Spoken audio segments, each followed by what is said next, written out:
सूरत शहर में 26 जनवरी की सुबह उजाला फैल रहा था, किंतु अनुराग के परिवार पर दुख की छाया मंडरा रही थी।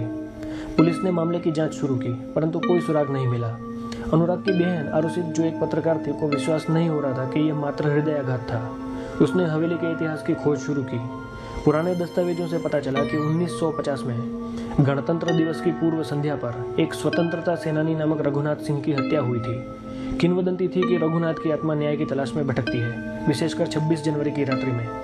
आरुषि ने निर्णय लिया कि वह रात्रि में हवेली में रुकेगी, सत्य का पता लगाने के लिए। शाम ढलते ही शहर में उत्सव की तैयारी हो रही थी। आरुषि अनुराग के कमरे में गई, जहां दीवार पर वह संदेश अभी भी विद्यमान था। 26 जनवरी की छाया कभी नहीं जाती। उसने एक कैमरा स्थापित किया और प्रतीक्षा करने लगी। रात्रि के 11 बजे कमरे में ठंडक फैल गई, बत्तियां झपकने लगीं और एक फुसफुसाहट सुनाई दी, न्याय, धोखा। आरुषि ने चारों ओर देखा। अचानक छाया फिर प्रकट हुई, रघुनाथ सिंह की आकृति, फटी वर्दी और लाल आंखों के साथ। छाया ने दीवार की ओर इशारा किया, जहां एक पुरानी अलमारी थी। आरुषि ने अलमारी खोली और वहां एक पुराना डायरी मिला। डायरी में लिखा था कि रघुनाथ को उनके ही साथी ने धोखा दिया था, जो अब शहर का एक प्रमुख व्यक्ति था। छाया करीब आई और आरुषि को लगा कि कोई हाथ उसकी गर्दन पर है।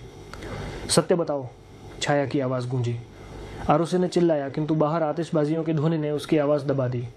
उसने डायरी पढ़ना शुरू किया और छाया पीछे हट गई। डायरी से पता चला कि धोखेबाज का नाम था वर्तमान शहर का मेयर। आरुषि ने फ़ोन उठाया पुलिस को सूचित करने के लिए, किंतु फ़ोन मृत हो गया। छाया अब और भयावह हो गई, कमरे में अंधेरा फैलाने लगी। आरुषि ने भागने की कोशिश की, परंतु दरवाजा बंद था। अचानक छाया ने आकार त्याग दिया और आरुषि के शरीर में प्रवेश कर गई। सुबह परिवार ने आरुषि को कमरे में पाया, उसकी आंखें लाल और चेहरे पर विजयी मुस्कान। वह उठी और बोली, न्याय होगा। शहर में अफवाह फैल गई कि रघुनाथ की आत्मा अब आरुषि में बस गई है और 26 जनवरी की रात्रि में वह धोखेबाजों का शिकार करेगी। क्या ये अंत था या एक नई शुरुआत? हवेली का रहस्य अब शहर की सड़कों पर फैल रहा था, इंतजार करता हुआ अगले गणतंत्र दिवस का।